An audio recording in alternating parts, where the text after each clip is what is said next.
नमस्कार viewers, Tisca classes के इस डिजिटल प्लेटफॉर्म पर आपका बहुत बहुत स्वागत है। जैसा कि मैंने आपको पिछली वीडियो में कहा था कि अब हमारी जो एमसीक्यूज़ की सीरीज़ है ये शुरू होने वाली है, जिसमें कि मैंने पोषक एवं स्वास्थ्य जो आपका टॉपिक है उसका पहला वीडियो डाल दिया था, जिसमें करीब करीब 25 एमसीक्यू देखे थे। आज हम पहले चैप्टर के दूसरा टॉपिक आपका इसमें तीसरा टॉपिक है आपका टीकाकरण का। उसके एमसीक्यू देखने वाले महत्वपूर्ण जो मल्टीपल चॉइस क्वेश्चन है उनको देखने वाले हैं, जो कि आपके लिए बहुत ज़्यादा महत्वपूर्ण रहेंगे आपके एग्ज़ाम में। हो सकता है क्वेश्चन आपको ऐसे देखने को मिले वहाँ पे, क्योंकि क्वेश्चन ये एनसीईआरटी और विविध स्रोतों से लिए गए हैं। तो चलिए शुरू करते हैं अपनी एमसीक्यूज़ की सीरीज़ को। लेकिन इससे पहले रिक्वेस्ट है कि यदि आपको वीडियो अच्छा लग रहा हो तो आप चैनल को सब्सक्राइब जरूर कीजिएगा, ज़्यादा से ज़्यादा शेयर कीजिए, वीडियो को लाइक भी ज़रूर कीजिएगा। चलिए शुरू करते हैं। पहला क्वेश्चन है आपका टीकाकरण से संबंधित कि टीकाकरण से शरीर में कौन सा तंत्र सक्रिय रोगों से बचाव करता है। तो इसका राइट आंसर हो जाएगा प्रतिरक्षा तंत्र। कौन सा करता है, तो राइट आंसर हो जाएगा प्रतिरक्षा तंत्र, बिल्कुल इसका करेक्ट आंसर हो जाएगा। अगला क्वेश्चन है आपका कि भारत में टीकाकरण कार्यक्रम के तहत जापानी इंसेफ्लाइटिस का टीका किस आयु वर्ग के लिए प्राथमिक रूप से दिया गया था। तो यह दिया गया था आपका 1 से 15 साल तक के बच्चों के लिए। राइट आंसर हो जाएगा 1 से 15 साल तक के बच्चों के लिए दिया गया था। अगला क्वेश्चन है आपका कि मिशन इंद्रधनुष के तहत टीकाकरण के कितने चक्रों में सभी आवश्यक टीके लगाए जाते हैं। तो इसका आंसर हो जाएगा ए, 4 चक्रों में ये लगाए जाते हैं, बिल्कुल करेक्ट आंसर हो जाएगा। बहुत महत्वपूर्ण क्वेश्चन है ये, आप इन्हें बहुत अच्छे से देखिए, माइंड में एकदम याद रखिएगा। हो सकता है आपको एग्जाम में आपको ऐसे एस इट इज क्वेश्चन वहाँ पे दिखे। चलिए नेक्स्ट देखते हैं। अगला क्वेश्चन है कि बीसीजी का टीका किस रोग से बचाव के लिए लगाया जाता है। जो बीसीजी का टीका होता है, एक बीसीजी का होता है, एक होता है डीपीटी का, ठीक है ना, ये आप दोनों ध्यान रखेंगे। तो बीसीजी का टीका किस रोग के बचाव के लिए लगाया जाता है। तो इसका जो करेक्ट आंसर हो जाएगा, बीसीजी का जो टीका है तपेदिक के लिए लगाया जाता है। राइट आंसर हो जाएगा तपेदिक के रोग के बचाव के लिए लगाया जाता है। अगला क्वेश्चन है रोटा वायरस टीका बच्चों को किस बीमारी से बचाने के लिए दिया जाता है। तो जो रोटा वायरस टीका है खसरा, किससे बचाव के लिए दिया जाता है। तो खसरा से बचाव के लिए दिया जाता है। अगला क्वेश्चन है आपका कि पेंटावैलेट टीके में निम्नलिखित में से कौन सा रोग शामिल नहीं है। जो पेंटावैलेट टीका होता है इसमें कौन से रोग को शामिल नहीं किया जाता है। तो इसमें तपेदिक को शामिल नहीं किया जाता है। राइट आंसर हो जाएगा तपेदिक को इसमें शामिल नहीं किया जाता है, बिल्कुल करेक्ट आंसर हो जाएगा। नेक्स्ट आपका पल्स पोलियो अभियान भारत में महत्वपूर्ण है। अच्छा क्वेश्चन है, याद रखिएगा, ऐसे क्वेश्चन पूछते हैं। पल्स पोलियो अभियान भारत में किस वर्ष शुरू किया गया था। तो 1995, 1995 पास से 95 पास से पल्स पोलियो आप याद रखिएगा, 95 और पल्स पोलियो है ना, तो ऐसे आपको याद रहेगा, बिल्कुल करेक्ट आंसर 1995 में। अगला है कोविड-19 के लिए विकसित भारतीय टीका कोवैक्सीन का निर्माण किस संस्थान के द्वारा किया गया था। तो यह किया गया था भारत बायोटेक के द्वारा। इसका क्या किया गया था, निर्माण किया गया था भारत बायोटेक। अगला है टीकाकरण के लिए गोल्डन आवर क्या कहलाता है। महत्वपूर्ण क्वेश्चन है, अच्छा क्वेश्चन है, याद रखिएगा। टीकाकरण के लिए गोल्डन आवर क्या दर्शाता है। तो यह है जन्म के पहले 24 घंटे जो होते हैं, किसी बेबी के जब बर्थ होता है उसके जो पहले 24 घंटे होते हैं जन्म के, वह गोल्डन आवर कहलाता है। चलिए आगे बढ़ते हैं। अगला क्वेश्चन है खसरा रुबेला टीका पहली बार भारत में किस वर्ष लागू किया गया था। तो जो खसरा रुबेला टीका है जो मिशन इंद्रधनुष के तहत भी रहता है, तो ये कब लागू किया गया था, पहली बार भारत में 2017 में लागू किया था। राइट आंसर हो जाएगा 2017। अगला है टिटनेस के बचाव के लिए टीडी टीका कितने वर्ष की आयु में दिया जाता है। 10 से 14 वर्ष की आयु में दिया जाता है, बिल्कुल करेक्ट आंसर हो जाएगा। अगला क्वेश्चन है आपका कि चेचक को वैश्विक स्तर पर कब समाप्त घोषित किया गया। इंपॉर्टेंट, बहुत ज़्यादा महत्वपूर्ण क्वेश्चन मैं आपके लिए लेकर आया हूँ, सभी के सभी बहुत अच्छे और महत्वपूर्ण क्वेश्चन है।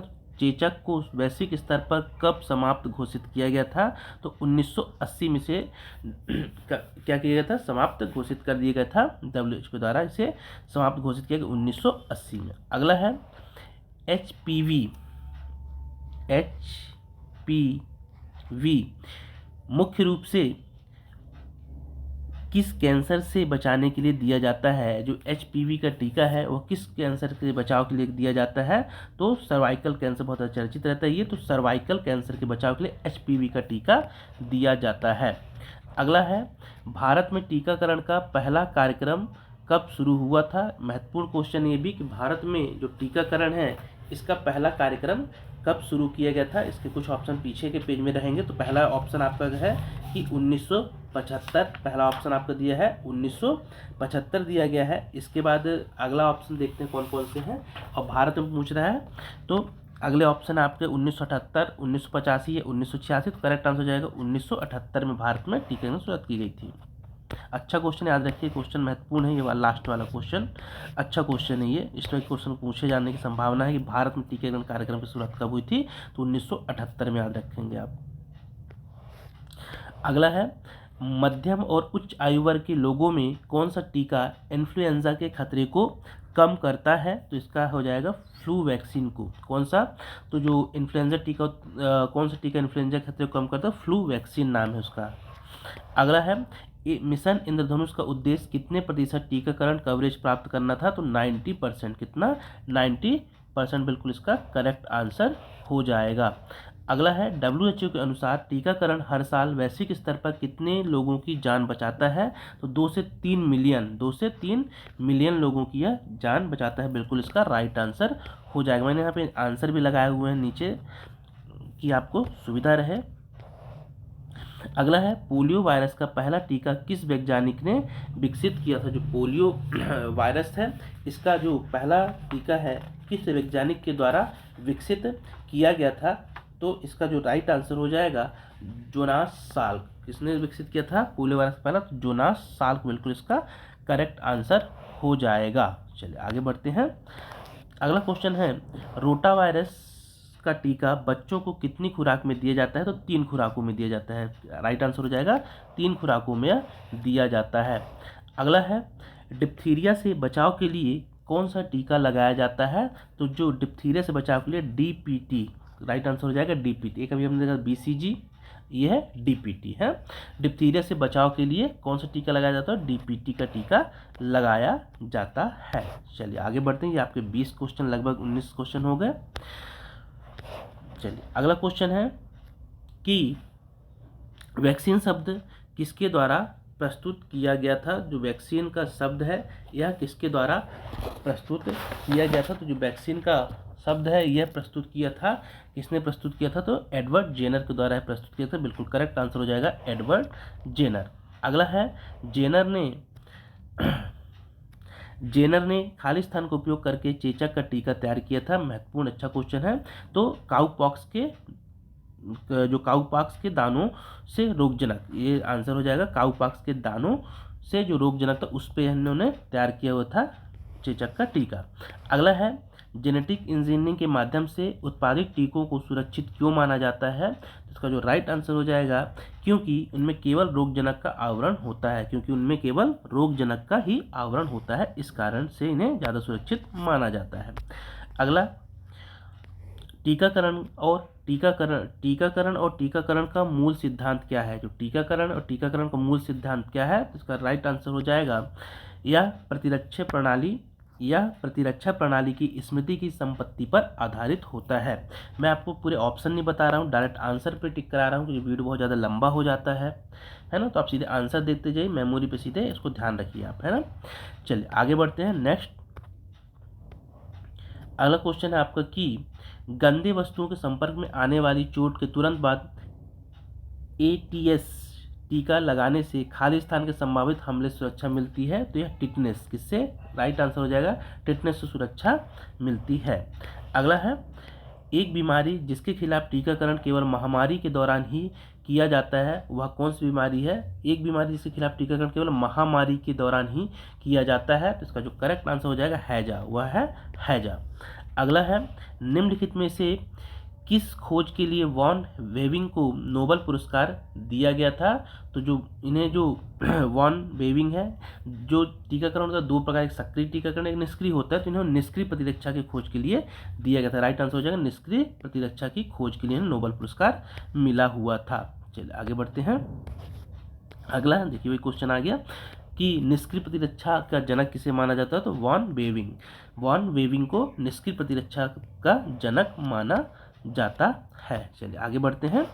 अगला क्वेश्चन है सक्रिय प्रतिरक्षा खाली स्थान के कारण होती है। जो सक्रिय प्रतिरक्षा होती है वो किसके कारण होती है, तो इसका जो करेक्ट आंसर हो जाएगा जो सक्रिय प्रतिरक्षा है यह किसके कारण होती है,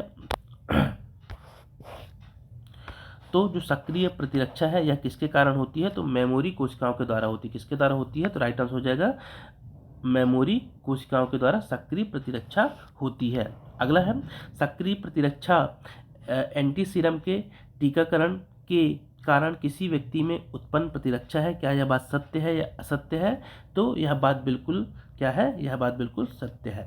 अगला एंटीबॉडी की बहिर्जात आपूर्ति निम्नलिखित में से किस प्रकार की प्रतिरक्षा प्रदान करती है। एंटीबॉडी की बहिर्जात आपूर्ति निम्नलिखित में से किस प्रकार की प्रतिरक्षा प्रदान करती है, तो इसका करेक्ट आंसर हो जाएगा निष्क्रिय प्रतिरक्षा प्रदान करती है। अगला है निम्नलिखित में से कौन सा वैक्सीन का सबसे शुद्ध रूप है, तो जो सबसे शुद्ध प्योर फॉर्म आया वैक्सीन का वो कौन सी पीढ़ी में आया था, तो इसका जो करेक्ट आंसर हो जाएगा तीसरी पीढ़ी। कौन सा, राइट आंसर हो जाएगा तीसरी पीढ़ी। अगला है निम्नलिखित में से कौन सा प्रथम पीढ़ी के टीकों का मृत रूप नहीं है, तो इसका जो करेक्ट आंसर हो जाएगा इन्फ्लुएंजा वैक्सीन। राइट आंसर हो जाएगा इन्फ्लुएंजा वैक्सीन। अगला है तीसरी पीढ़ी के टीके तैयार करने के लिए संशोधित जीन को मेजबान कोशिकाओं में कैसे डाला जाता था, तो राइट आंसर हो जाएगा बी, कोशिकाओं को ठंडा करके और फिर उन पर बर्फ लगा 2 मिनट रुकना, नहीं इसका आंसर ये नहीं होगा। इसका जो आंसर होगा डीएनए इंजेक्शन के द्वारा। कैसे इंजेक्ट कैसे किया जाता था, तो ये होगा डीएनए इंजेक्शन के द्वारा इसको इंजेक्ट किया जाता था। अगला क्वेश्चन है आपका कि जब पूर्व निर्मित एंटीबॉडी को सीधे शरीर में इंजेक्ट किया जाता है तो वे किस प्रकार की प्रतिरक्षा प्रदान करते हैं, तो वे कैसी प्रतिरक्षा देते हैं, वो कृत्रिम निष्क्रिय प्रतिरक्षा प्रदान करते हैं। चलिए आगे बढ़ते हैं। अगला क्वेश्चन है आपका कि निम्नलिखित में से कौन सा रोग व्यक्ति को कोई प्रतिरक्षा प्रदान नहीं करता है, तो सामान्य सर्दी। कौन सा, सामान्य सर्दी, यह जो होती है किसी प्रकार प्रतिरक्षा हमारे शरीर उसमें प्रदान नहीं करता है। तो ये अगला क्वेश्चन है आपका आईजीए और आईजीजी एंटीबॉडी शिशु या भ्रूण को निम्नलिखित में से किस प्रकार की प्रतिरक्षा प्रदान करते हैं, तो यह प्राकृतिक निष्क्रिय प्रतिरक्षा प्रदान करते हैं। तो ये थे टीकाकरण संबंधित टॉपिक के महत्वपूर्ण क्वेश्चन। मैंने कोशिश की है कि अच्छे क्वेश्चन सेलेक्ट करके आपको बताऊं। तो आपको वीडियो यदि अच्छा लगा हो तो आप कमेंट बॉक्स में भी लगाएं कि इस प्रकार का वीडियो और चाहिए आपको, तो मैं और भी कंटिन्यू करूंगा। और नेक्स्ट जो टॉपिक रहेगा आपका टीकाकरण के बाद जो भी टॉपिक है आपका जो पहले चैप्टर में दिया हुआ है उसका वीडियो आएगा, वो आपको वीडियो आएगा तो पता चल जाएगा। तो चैनल को आप सब्सक्राइब कर लीजिएगा, ज़्यादा से ज़्यादा वीडियो को शेयर कीजिएगा और लाइक भी ज़रूर कीजिएगा इस प्रकार के अच्छे वीडियो पाने के लिए। फिर मिलेंगे अगले इसके पार्ट में। बहुत बहुत धन्यवाद।